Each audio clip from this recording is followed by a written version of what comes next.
Hello sir, हमने engineering की पढ़ाई पूरी कर दी है। अब आप नौकरी की वैकेंसी कब खोल रहे हो?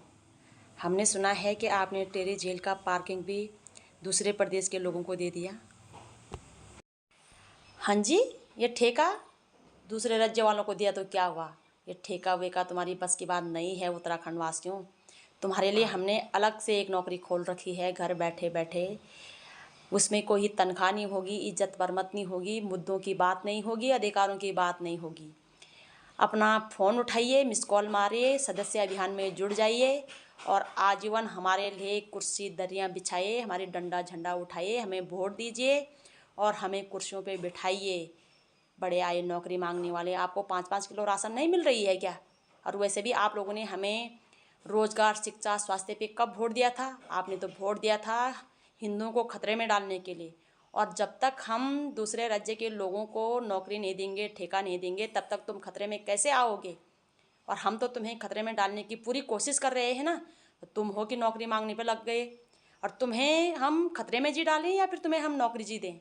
तुम ही खुद सोचो कि तुम्हें खतरे में रहना है या फिर तुम्हें नौकरी देनी है।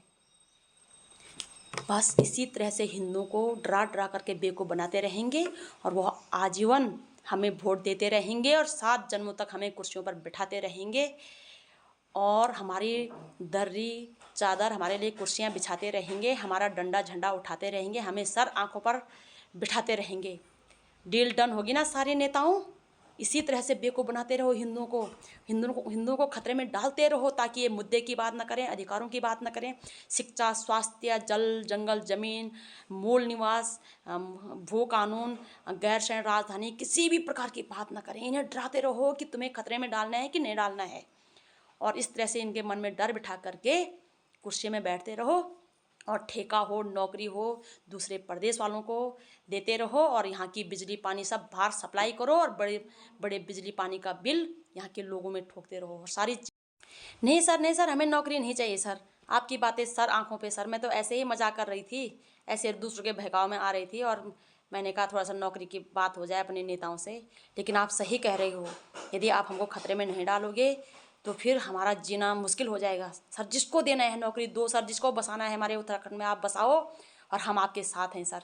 नहीं चाहिए हमें, ना नौकरी चाहिए, ना शिक्षा चाहिए, ना स्वास्थ्य चाहिए, ना रोजगार चाहिए, ना माँ बहन बेटियों के लिए न्याय सुरक्षा चाहिए। आपको जो करना है वो करो सर, हमें जहाँ आप खतरे में डाल सकते हो डालो सर। हमारी सारी ज़मीनें बेच दो, जल बेच दो, जंगल बेच दो, बिजली पानी सब बाहर सप्लाई कर दो, यहाँ के सारी नौकरियों पे तुम बाहर के राज्य के लोगों को बिठा दो सर। हमें कोई दिक्कत नहीं है सर, बस तुम हमें खतरे में डालते रहो सर। बिल्कुल सर, हम आपकी बातें सर आंखों पे सर। सर कहाँ पे बिछाने हैं दरियाँ, कुर्सी कहाँ पे लगानी है सर? अच्छा ठीक है सर, ठीक है, बिल्कुल सर, मैं सबको बोल देती हूँ सर। ठीक है सर, ठीक है सर, अभी निकलते हैं हम दरी बिछाने के लिए, अपने दोस्तों के लिए भी बोलते हैं हम। चलो रे, सारे के सारे दरी बिछाने के लिए चलते हैं, नहीं तो हिंदू खतरे में आ जाएगा। अगर जब तक हमने दरी नहीं बिछाई, जब तक हमने डंडा नहीं उठाया, कुर्सियाँ नहीं बिछाई, जब तक हमने अपने नेताओं को वोट नहीं दिया, नहीं तो हम खतरे में आ जाएंगे। भाई हमारे नेता पूरी कोशिश कर रहे हैं हमें खतरे में डालने का। चलो चलो सभी दोस्त चलते हैं और डंडा झंडा उठाते हैं उनके और अपने नेताओं के लिए दरी चादर बिछाते हैं। यार नेताओं से बढ़कर क्या है? कौन पूछ रहा है राज्य को, कौन पूछ रहा है नौकरी को, कौन पूछ रहा है स्वास्थ्य शिक्षा को? माँ बहनी के अस्पताल लूट रहे थे, क्या हुआ? चलो, नेता सबसे बड़े होते हैं भाई, नेताओं के बिना कुछ भी नहीं है इस देश में। चलते हैं सब हम, चलो चलो चलो चलो चलें, चलो फिर ठीक है चलो।